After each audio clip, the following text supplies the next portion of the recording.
Where's the ramp? There's the ramp.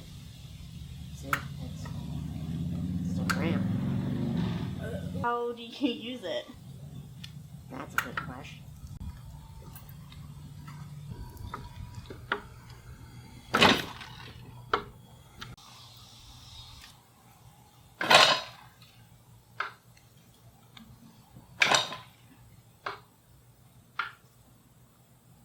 I've never used the ramp. Would you like me to deposit your check for you?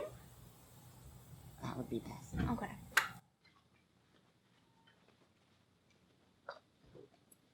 Here's your deposit slip. Oh, well, thank you.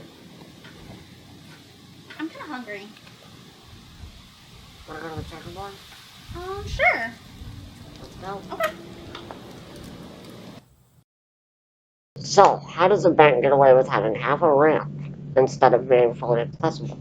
Well, because of city ordinances, this ramp is not allowed to go any further into the sidewalk, and they would have to tear out part of their building in order to extend that ramp out.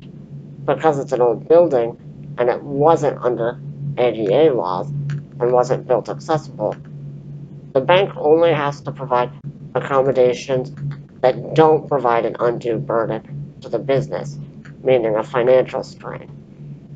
Right now, they allow me to do curb service, windows, or I can go to one of their locations in other towns that are accessible. They are, however, breaking ground on a new building that will be fully ADA compliant in my town. What do you think of these laws? Is this enough? If you would like to share some of your stories about accessible buildings, please comment with a photo and hashtag AccessDenied. If you like this video, don't forget to like and subscribe.